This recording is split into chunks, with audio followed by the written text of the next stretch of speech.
Under the dazzling American sky, Horizon Airlines Flight HA-127 from New York to Los Angeles looked like a flying paradise for the elite. Inside the luxurious cabin, premium leather seats gleamed under the soft ambient lighting, while the delicate scent of expensive perfume lingered in the air. This was more than just a flight, it was a stage where powerful individuals, successful entrepreneurs, social media influencers, and even a few Hollywood stars flaunted their wealth and status. Laughter, the clinking of champagne glasses, and whispers of multi-million-dollar deals blended into a symphony of opulence. But beneath the polished surface, secrets and prejudices simmered, waiting for the right moment to erupt. Among the team of highly trained flight attendants was Jessica Monroe, a 28-year-old woman whose flawless appearance could easily belong in a beauty campaign. With meticulously curled golden hair, piercing blue eyes, and a smile perfected through hours of practice in front of the mirror, Jessica was the embodiment of professionalism, at least on the surface. She had been with Horizon Airlines for 4 years, climbing the ranks to become a senior flight attendant thanks to her looks and exceptional communication skills. But behind that practiced smile lay a heart filled with arrogance and unspoken biases she refused to acknowledge. Born and raised in a small town in Ohio, where stories about others were often told with a tone of disdain, Jessica grew up believing the world belonged to people like her, white, beautiful, and self-entitled, though she had learned to mask it in the diverse environment of the airline industry. Those ingrained beliefs still quietly shaped the way she treated passengers. Today, Jessica was feeling irritated. The flight had been delayed by 30 minutes due to bad weather in New York, and she had already dealt with a handful of demanding passengers before takeoff.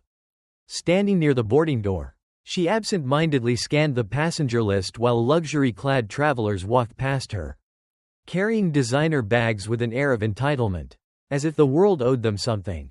And then, she appeared, Margaret Hayes, a black woman in her 70s, with neatly tied silver hair, dressed in a simple gray sweater and comfortable slacks. No expensive handbag, no aura of celebrity. She carried a small, worn-out suitcase and walked slowly with the aid of a cane. Her eyes were deep, carrying a calm wisdom few noticed.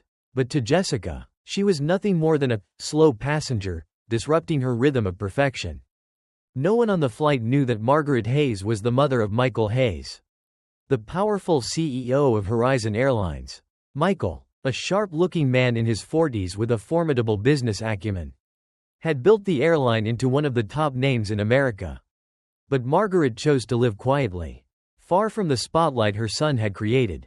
A retired schoolteacher from Chicago, she had spent her life fighting for equality. And now, in her later years, she simply wanted to enjoy peaceful travels.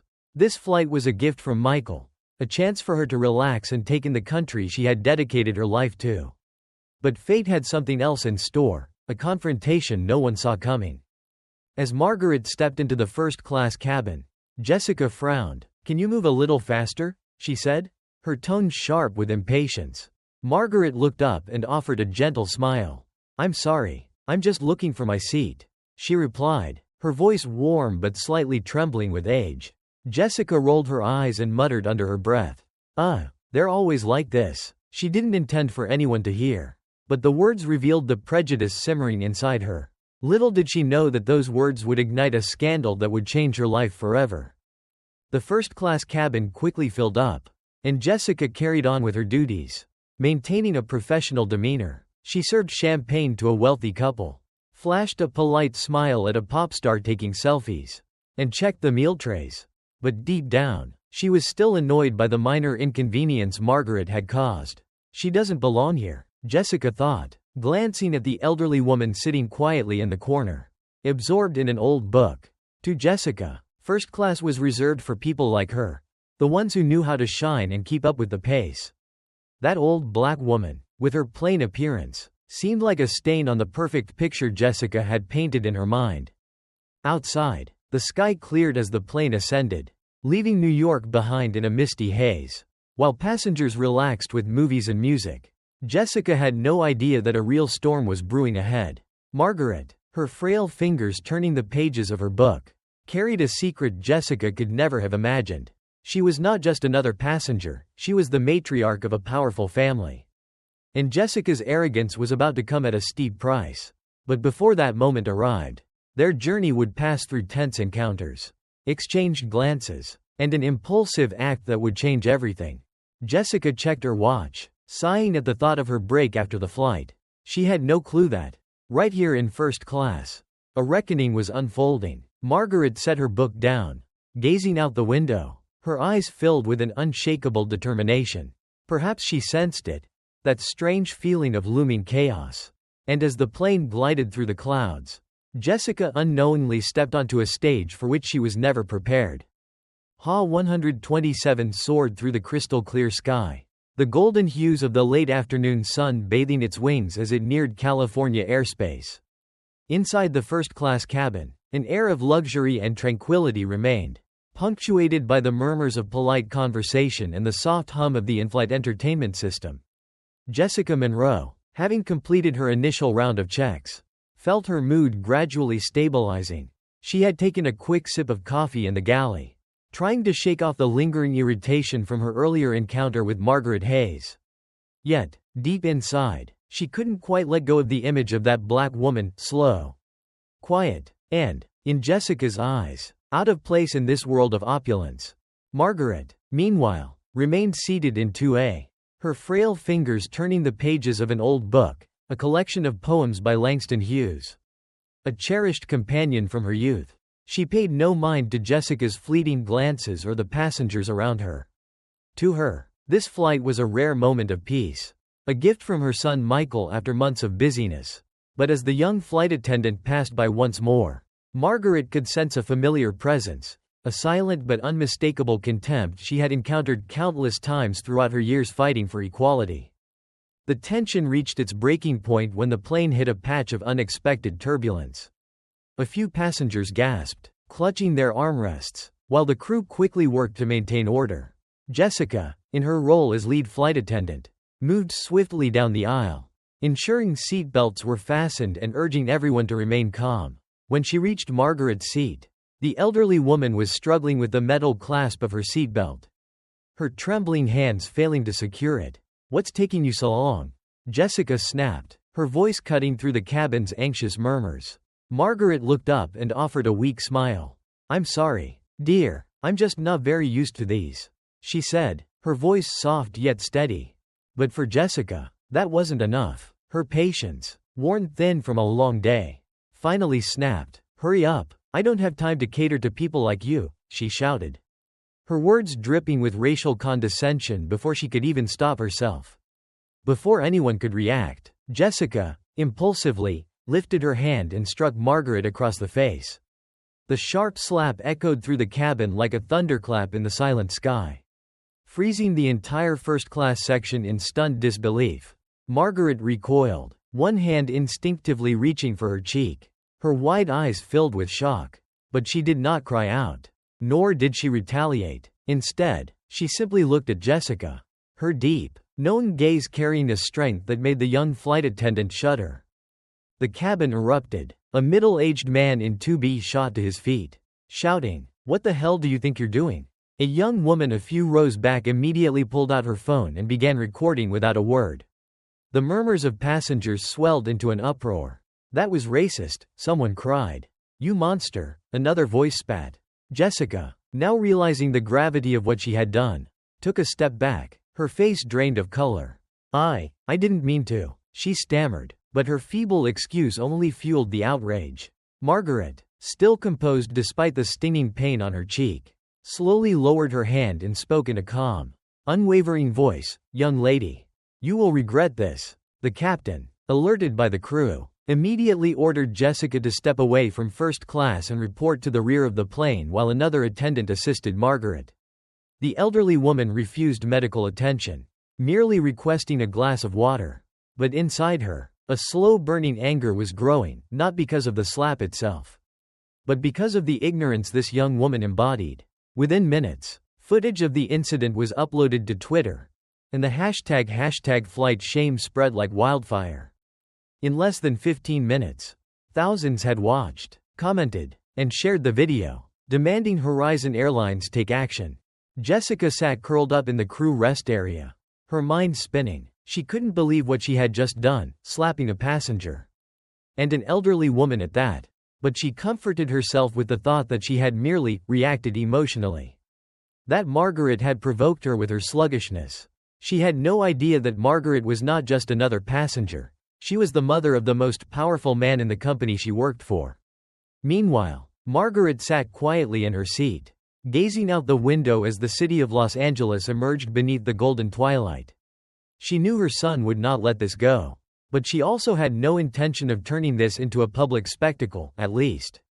Not yet. As the plane landed at LAX, the real storm began. Passengers disembarked, but many lingered near the gate, waiting. A swarm of reporters had already arrived, cameras flashing relentlessly. Jessica, panic-stricken, tried to blend into the crew, but she knew there was no escape. Margaret, assisted by a fellow flight attendant, stepped off the plane with a serene composure, as if nothing had happened. But as she walked through the gate, a loud voice from the crowd rang out, "That's her. She's the one who got slapped." The video had spread across America. Major news outlets like CNN and TMZ had picked up the story.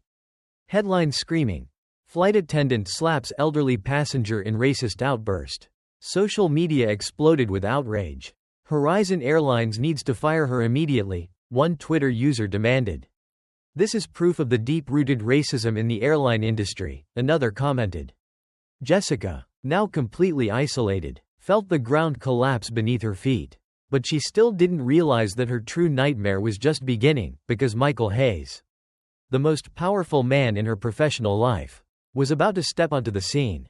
Meanwhile, Margaret sat on a bench in the waiting area, holding the glass of water she had been given. A faint smile crossed her lips as she thought of her son. Michael had always been her protector. And this time, she knew he wouldn't stand by. But she also wondered, could that young woman change? Or was she doomed to remain trapped in the shadows of arrogance and ignorance? Her gaze shifted toward the entrance, where the unmistakable sound of Michael's resolute footsteps echoed, signaling an impending confrontation that neither Jessica, nor the world, would ever forget. Los Angeles International Airport, LAX, was engulfed in an unprecedented media storm the moment Flight HA-127 touched down. Camera flashes from reporters flickered like falling stars, blending with the booming announcements echoing through the terminal. The video of Jessica Monroe's actions had spread across every social media platform, amassing millions of views and thousands of outraged comments. #FlightShame was no longer just a hashtag, it had become the symbol of a nationwide fight for justice. As passengers from the flight trickled out, a tense atmosphere loomed over the arrival gate, where Margaret Hayes sat quietly on a bench, her fingers still clutching her worn copy of Langston Hughes' poetry. Jessica, now isolated from the crowd, stood near a security checkpoint, her face pale and hands trembling. She still couldn't fully grasp the scale of what she had done. In her mind, the thoughts spun chaotically. It was just a slap. Why is everyone making such a big deal out of it? She kept telling herself she had simply reacted instinctively, that the old woman had slowed down her workflow. But deep down, a small voice whispered something terrifying, an unshakable feeling that something far greater was about to crash down on her. Outside, the crowd swelled as the news spread. A civil rights group had gathered, holding up signs that read, "Justice for Margaret," and "End Racism in the Skies." Reporters jostled for position, shoving microphones toward any passenger willing to give a statement. A young woman named Sarah, who had been seated in 3C, recounted the incident with a shaky voice. "I've never seen anything like it. She just needed a little help. And that flight attendant slapped her. I'm still in shock." Her words only intensified the fury, increasing the pressure on Horizon Airlines. Then, a sleek black limousine pulled up at the terminal's arrival zone, instantly drawing every eye. The door opened, and out stepped Michael Hayes, a distinguished man in his 40s. Dressed in a flawlessly tailored black suit, his neatly groomed brown hair slicked back, his sharp eyes burned with an anger he rarely displayed in public. Flanking him were two towering security guards. And right behind him, a female attorney carrying a leather briefcase. The moment the crowd realized who he was, a brief silence fell, before the air erupted into a frenzy of cheers. Jeers, and frantic media scrambling. Michael moved through the chaos without a word, heading straight toward the arrival gate. When he reached his mother, he knelt beside her and took her hand gently. "Are you all right, Mom?" he asked, his deep voice lined with quiet concern. Margaret smiled, patting his hand reassuringly. "Don't worry about me, son. I'm fine. But that young woman, she needs to learn a lesson." Michael nodded, and the tenderness in his gaze shifted to something steely, something resolute. He stood up, turned toward the crowd, and raised his hand for silence. The noise gradually died down as all eyes locked onto him. "I am Michael Hayes, CEO of Horizon Airlines," he announced, his voice commanding as an airport employee rushed a microphone to him. "And the woman your flight attendant attacked today is not just any passenger. She is my mother, Margaret Hayes, the woman who raised me to value respect and equality." Jessica Monroe's actions were not just a personal offense but a disgrace to everything this airline stands for. A wave of gasps rippled through the crowd, followed by an eruption of applause and angry shouts. Jessica, still standing frozen in the distance, felt her knees go weak. She couldn't believe what she was hearing.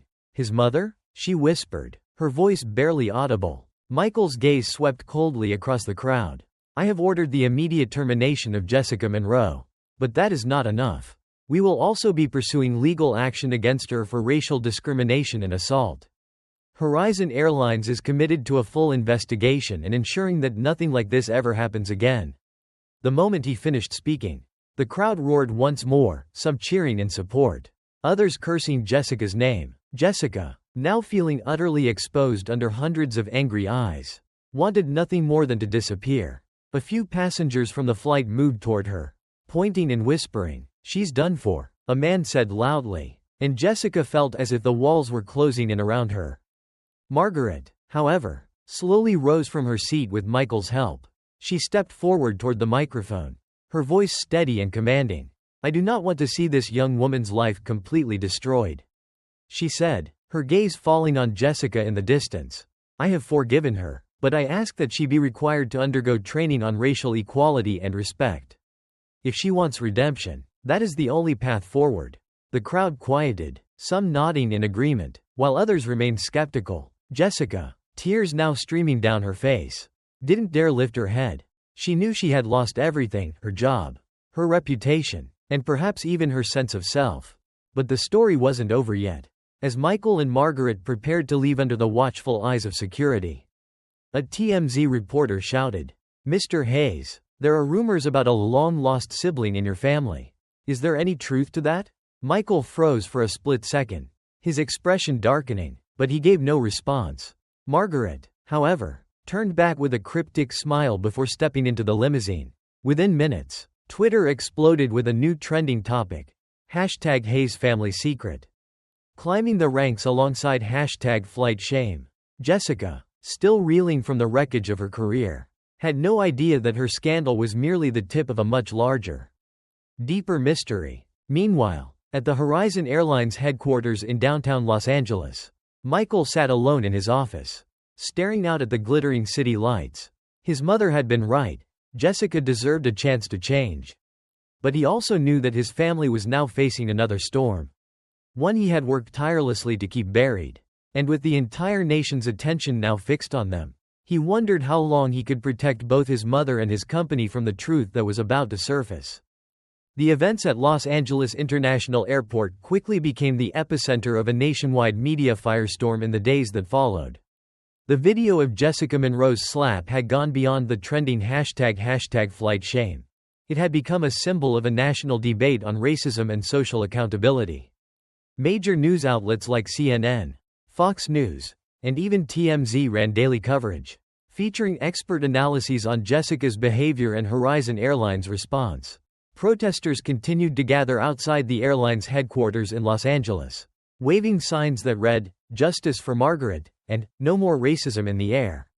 The pressure on Michael Hayes and his family mounted, not only from the public but also from secrets that were beginning to unravel. After her immediate termination, Jessica returned to her small apartment in the outskirts of Los Angeles in a state of shock. She locked the door, turned off her phone to avoid calls from reporters and former friends, people who had now completely turned their backs on her. Her once glamorous social media pages, where she had flaunted her life as a first-class flight attendant, were now flooded with vicious comments. She should be banned from flying forever. Racist trash. Her Instagram, which had boasted over 50,000 followers, collapsed within hours, losing more than 80% of its audience. Sitting curled up on her couch, she stared at the television, where her own face was plastered across news segments as if she were a wanted criminal. "I don't deserve this," she whispered to herself, but deep down, she knew she had been wrong. Meanwhile, Michael Hayes launched a legal battle against Jessica. With the backing of a top-tier legal team, he filed a lawsuit against her for racial discrimination and assault, seeking damages for the harm done to his mother's dignity. "This is not just a personal issue," Michael declared in a press conference, standing beside Margaret with a firm expression. "This is an opportunity for Horizon Airlines, and the entire airline industry, to reaffirm its commitment to equality." Margaret, ever the gracious figure, added with a gentle smile, "I don't want to see this young woman's life completely destroyed. I hope she learns something from this mistake." Her proposal, to have Jessica undergo an educational program on racial awareness and respect, became a topic of heated debate. Some saw it as a chance for redemption. Others believed she did not deserve forgiveness. Jessica's life spiraled into ruin. No airline would hire her. And even part-time jobs, like waitressing, disappeared once employers recognized her as the flight attendant who slapped an elderly woman. One evening, while walking aimlessly through the streets, she was recognized by a group of bystanders who began taunting her, forcing her to flee in tears. But in that darkest moment, a glimmer of hope emerged. Lisa, a social justice activist who had followed the story, approached her. "You can change," Lisa said, handing Jessica a business card for a nonprofit organization dedicated to helping individuals unlearn their biases and rebuild their lives. Jessica hesitated but ultimately accepted the opportunity. Over the next few weeks, Jessica enrolled in the organization's racial awareness program. She studied the history of racism in America, listened to the experiences of people who had endured discrimination, people like Margaret, and confronted her own prejudices. At first, she resisted, blaming her circumstances, but slowly, the walls she had built around herself began to crumble. She wrote an apology letter to Margaret but couldn't bring herself to send it. Instead, she chose action. Jessica became a volunteer for the organization, sharing her story at schools and workshops, warning young people about the dangers of ignorance. Though she never reclaimed her former reputation, she found a new purpose in life, a form of redemption she crafted for herself. Meanwhile, the Hayes family faced a different storm. Rumors of Michael's long-lost sibling, a secret Margaret had kept hidden for decades, began to surface as investigative journalists dug deeper. It was revealed that before Michael was born, Margaret had a son from a past relationship. But due to societal and familial pressures at the time, the child had been given up for adoption. That son, now a successful businessman named James Carter, had inadvertently come across Michael after watching the scandal unfold in the news. The emotional reunion between Margaret, Michael, and James became a media spectacle, raising questions about legacy, family, and responsibility. Margaret, in her wisdom, chose to face the truth head-on. In a deeply personal interview with Oprah Winfrey, she recounted her journey, from a schoolteacher fighting for civil rights to a mother protecting her son while confronting her own past. "I am not perfect," she admitted, tears streaming down her face. "But I have learned to forgive, not just others, but myself." Michael stood by his mother's side, and James, despite his initial hesitation, ultimately embraced his newfound family. Horizon Airlines launched a global campaign promoting equality, pledging a portion of ticket sales to human rights organizations. The story concluded with Jessica standing at a podium in a Chicago conference hall, speaking to an audience of hundreds about her transformation. "I lost everything," she said, her voice shaking, "but in the process, I found myself. I hope my story helps someone else avoid the mistakes I made." In the front row, Margaret sat with a knowing smile, nodding in approval. Beyond those walls, the Hayes family braced for new challenges ahead, with James Carter's arrival promising another wave of drama yet to unfold. As time passed since the scandal that rocked Flight HA-127, America seemed to have moved on to newer stories, a rising pop star, a political scandal in Washington. Yet for Jessica Monroe and the Hayes family, their journey was far from over. The scars from that incident were still indelibly imprinted, not only in their hearts but also in the public's perception of them. Under Michael Hayes' leadership, Horizon Airlines had turned the scandal into an opportunity to reshape its image. But the price was the exposure of family secrets that Margaret and Michael had long tried to hide. After many months of volunteering and sharing her story, Jessica finally began to find a measure of peace. The racial awareness program she had participated in not only transformed her worldview but also helped her rebuild her life. She started writing a memoir entitled From the Sky to the Ground, chronicling her journey from an arrogant flight attendant to a social activist. The book garnered significant attention, drawing polarized reviews, some praising her sincerity, while others accused her of exploiting the scandal for profit. Regardless, Jessica paid little heed to the criticism. One autumn afternoon, she received an anonymous letter. Inside was a small note bearing the words, "Thank you for changing. M.H." Jessica recognized the handwriting as Margaret Hayes, and tears welled in her eyes, for the first time. She truly felt forgiven. Meanwhile, the Hayes family was contending with new waves stirred by the emergence of James Carter, Michael's long-lost brother. The initial meeting between Margaret, Michael, and James took place at the family estate in the suburbs of Los Angeles, a stately, old home with stone walls and expansive gardens. James, a 45-year-old businessman with a strong presence and confident demeanor, carried his own story. He had grown up in a working-class family in Detroit, unaware of his true origins until a routine DNA test unexpectedly revealed the truth. "I'm not here to make demands or cause trouble," James said during the meeting, his voice low but sincere. "I just want to know my mother and my family." With tearful eyes, Margaret embraced James for the first time in nearly 5 decades. "You are a gift I never dared to dream of," she whispered. Although Michael initially harbored doubts about James's motives, he gradually opened his heart as he witnessed the love his mother held for her newly discovered son. However, the reunion did not go as smoothly as hoped. Some Horizon Airlines shareholders feared that James, as a new member of the family, might eventually demand control of the company. Rumors soon spread that James was plotting to overthrow Michael, and mounting media pressure only exacerbated the tense situation. The drama reached its peak when an investigative reporter from the New York Times published an in-depth article revealing that Margaret had once been forced by her family to give up James due to societal pressures in the 1960s, when she had been an unwed mother. The article also hinted at the existence of another person, a mysterious woman, possibly a sister to Michael and James. Although Margaret declined to comment, the expression in her eyes as she read the article suggested that these rumors were not entirely unfounded. In an urgent meeting with the board of directors, Michael declared, "My family is human, not a story for exploitation. Let us resolve our private matters on our own." Yet the public was not so easily appeased. The hashtag Hayes family secrets trended on Twitter, with millions speculating about the identity of the mysterious woman. Some believed she was a long-concealed elder sister, while others contended she might be a neglected younger sibling akin to James. The mounting pressure forced Michael to hold a press conference, this time joined by both Margaret and James. "We will neither confirm nor deny anything until we are ready," Michael stated firmly, "but I promise you, the truth will be revealed, on our terms."